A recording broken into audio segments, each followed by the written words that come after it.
So here we are, and welcome to episode 2 of the Irish Marketing Podcast, powered by IMJ and Tinpot Productions, with myself, Daryl, as presenter. It is your weekly cruise through the sales and marketing landscape. And before we begin proper, I just wanted to say thanks for all the positive feedback on episode 1, which launched last week. It's very gratifying to know that there are those who've been enjoying what we're doing so far. We do appreciate your feedback. Now, down to business. And on today's pod, we've got Kate Goldsmith from IAPI, who joins us to fill us in on the upcoming Effie Awards and with some insights on how to up your agency awards game. I worked in an agency previously where we were very clear on our strategy to win a Cannes Lion. And then there was deliberate resource and budget put behind that with a multi-year approach. And delighted to say won it eventually. We'll also delve into the second part of our interview with Kerry Sweeney from the Public House. On today's pod, she'll be filling us in on hacks 4, 5 and 6 from her unofficial agency manifesto. And every now and again you'll go, did they really just ask me that question? Like, do they really need, why me? Like an example was really funny. We had this young guy working with us and I came out of the boardroom and there was a load of biscuits left over from the meeting. He came to me and said, what'll I do with these biscuits that were left over in the boardroom? And I said, how about you take them home to your friends? And he's like, my friends don't eat biscuits. First, we go to the Effie Awards, and with entries in and round 2 judging now complete, the awards will take place on October 17th. Kate Goldsmith is Awards and Performance Director with IAPI, and she joined us in studio recently.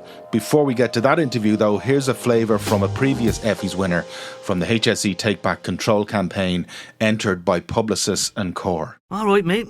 Feeling good, yeah? You sure? You look stressed. You know what you need right now? Relax. Take a break. Chill out. That's what someday. I'm here for you. I'll always be here. Hanging around like a bad smell. You can't get rid of me. You need me. No, you don't ignore me. I'll kill you. So, Kate, it's great to have you in studio. Thanks for joining us. There's obviously lots of different marketing and advertising awards in Ireland and internationally. What's the background of the Effie specifically, and where does it sit kind of in the wider awards landscape? Yeah, sure. The Effies, as you said, there's so many awards out there, but the Effies themselves are really the kind of standout for marketing effectiveness. They began 50 years ago in the US and now they're in over 50 markets worldwide. So it's a huge global program. It really is the global benchmark, whereas some awards might be more focused on execution or the creative side. The Effies are all about the measurable impact.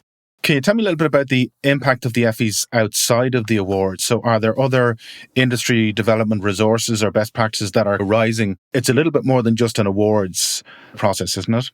Yes, definitely. So the Effies, it's way more than one day. It's a year-long program. There's so many resources. Like in IAPI, we have each of the winners to date have granted us access so that we can produce a case study reference guide. So we have a 2021, 2023, and we've launched the 2024. And that's full of insights. You can see the campaign that was entered, why it won. It's brilliant to have that.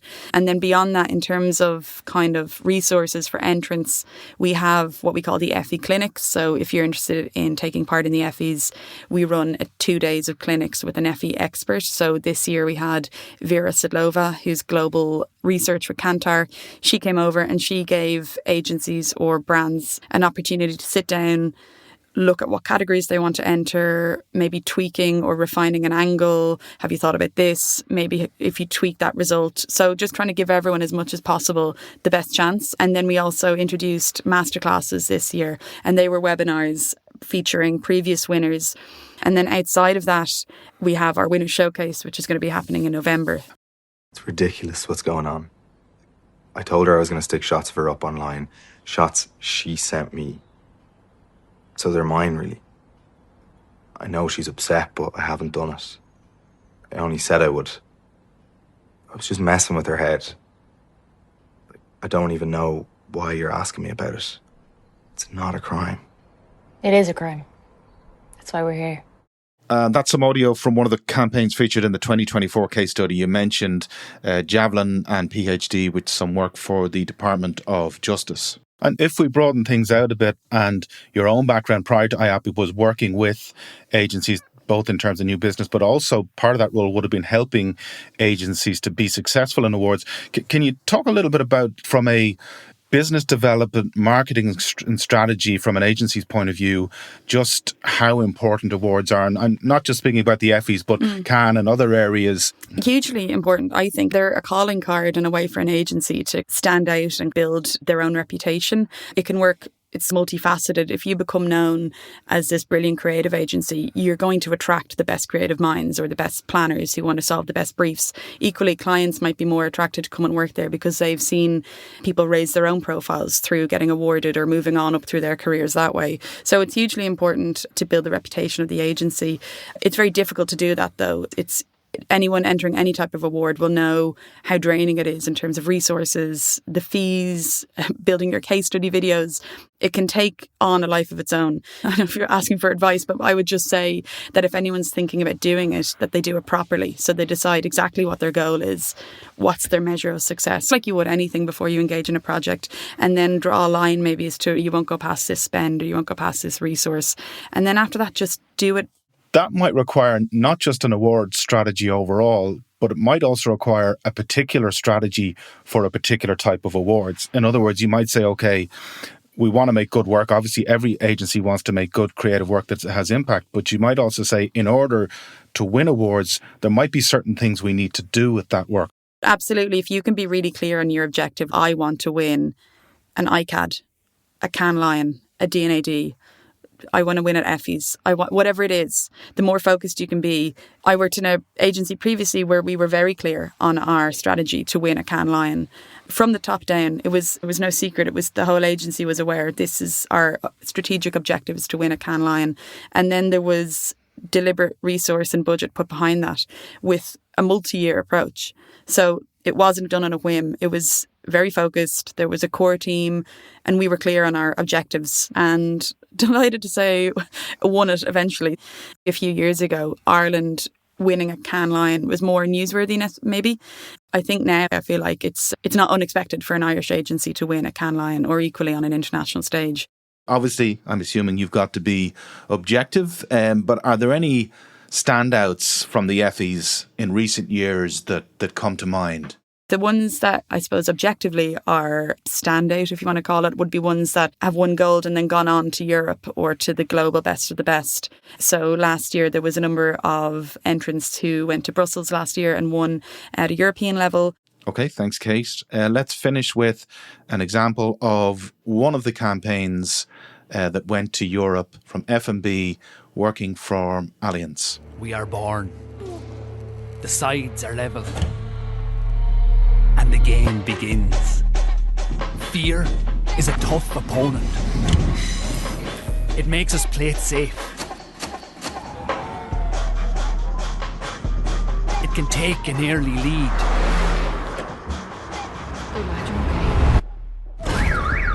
Courage, it doesn't always show up. But when it does, we are unbeatable.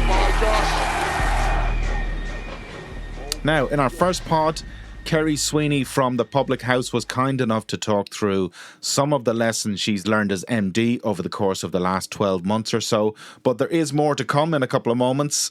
Before we get into those, we asked her to pick one of her creative highlights from her first year. There's a few things actually that we've done this year that we're really proud of. One of them, I suppose, is something that's a bit closer to my heart. It's a radio that we did for Goal to kind of highlight their Gaza appeal. At 18 weeks, an unborn baby can hear the outside world. In Gaza, those sounds are a preview of the catastrophic conditions 180 children are being born into every day. Through our local partner in Gaza, Goal is delivering life-saving aid to the most vulnerable. They urgently need your help. Please donate now at goal.ie. I want to come back to the article you put together for adworld.ie talking about the 6 different things that you've learned over the course of your first year with the public house. Number 4, you wrote, when you find yourself in the fortunate position of being able to choose right over wrong, do it. You're obviously very proudly an independent agency. Do you find it's easier to be able to make those choices because you are independent? Absolutely. Yeah, it's a huge bonus and it's been so amazing. That's, I suppose, one of the highlights of the year, but also a terrifying thing as well, because turning away work as an independent agency doesn't feel amazing. We've been approached by 2 different gambling companies, for example, and we had decided as an agency we're not going to be promoting gambling anymore because on one hand we'd work with Movember and mental health charities, and it kind of feels a bit disingenuous, I suppose, to work with gambling companies.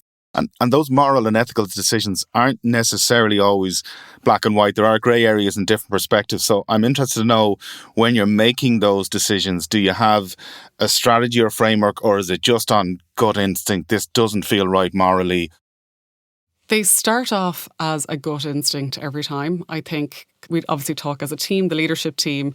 We chat about how can we make this decision in a way that's not going to be detrimental to the business or go against what everyone else in the business thinks. There's no strategic framework. It's really based on a feeling and then practicalities. Can we turn it down, or can we stop working with this company? And if we can't, we'll find a way that eventually we can. Your next hack is don't take criticism from someone you wouldn't take advice from, which I think is very good general advice. How do you determine valid criticism from criticism that isn't valid? The people that I take advice from, I suppose, are people that I respect, that I look up to, that I know me, and I know they know the role that I'm trying to do and what I'm trying to achieve. What they tell me and their observations, I would generally be really appreciative of and move on whatever feedback that they give me and kind of address things. There's people, I suppose, who are very quick to give you some advice who don't know you, and I suppose the advice that they give you might not be things that you're able to change or based on anything other than their own feelings. And has that understanding criticism been refined over the course of the last year in the public house in your new role? Have you kind of realised more so where the good criticism is coming from? Yes, definitely. Now I look, maybe I'm not even hearing as much, or I'm not asking for as much feedback now as I was at the start. I think at the start I was a lot more unsure of myself and a little bit kind of looking around. Every time I would do something, I'd look around to see if somebody would react, or what would that kind of like, what ripple would that cause in the agency or the industry. I'm a bit more confident now in the role. I mean, I've done it for over a year now, so I feel like I trust myself more, my own decisions. I'm not asking people, what do you think? Your final hack relates to the fact that it's all about the people. I think anybody in business would agree with that. I thought a phrase you used when you talk about the pride and perplexity of the role, which encapsulates a lot, I would say. But I'm wondering, is that best encapsulated in the role of managing people? There's the pride of working with great people, producing great work and managing great people, but there's also all of the perplexity of the likes of where's the kitchen roll in the kitchen. Yeah, it's been such a roller coaster. I mean, and every day is a roller coaster still, because I don't think the people piece is ever going to stabilise or get easier or just stop happening. And it just comes back again to that kind of human being thing. They're like, we're literally just like creatures who are coming in to do a job every day and have emotions, have private lives, have questions. Some people are coming in and they're trying to impress you. Some people are not trying to impress you. Some people don't care. Some people care too much, and then those people are the opposite of themselves again a week later, and then the next week again they're something else, and depending on what's going on in their lives, what projects they're working on. And some days I sit back and listen to everyone chattering away in the office and I'm like, oh my God, like what a team. Oh, we're so amazing. Everyone works so hard. And then, it's the perplexity is always actually, to be fair, a small thing. It's never the big thing. It's mostly pride. And every now and again you'll go, did they really just ask me that question? Like, do they really need, like, why me? Like an example was really funny. We had this young guy working with us. He doesn't work with us anymore. And I came out of the boardroom and there was a load of biscuits left over from the meeting. And I had said to him, No, actually, sorry, what it was, he came to me and said, what'll I do with these biscuits that were left over in the boardroom? And I said, how about you take them home to your friends? And he's like, my friends don't eat biscuits. I was like, just throw them in the bin then. Like, I don't care. Like, why are you asking me? I'm in the middle of doing something. I was writing a big document. He could have asked literally anybody else in the office as well, but he came over to me to ask me what to do with the biscuits. There's things like that where you're just like, it's kind of funny looking back. But at the time, you're kind of just sitting there puzzled going, there's no one else you could have asked about that, or like, don't even ask anyone. Like, figure it out yourself. And that was Kerry Sweeney there, finishing with the rarely discussed agency biscuit dilemma. And that's it for this edition of the Irish Marketing Podcast, recorded, edited and mixed at Tinpot Productions Studios. If you like the podcast, feel absolutely free to leave a positive rating or review. Thank you very much. The next podcast will land on Friday, wherever you pick your pods. And thanks for listening.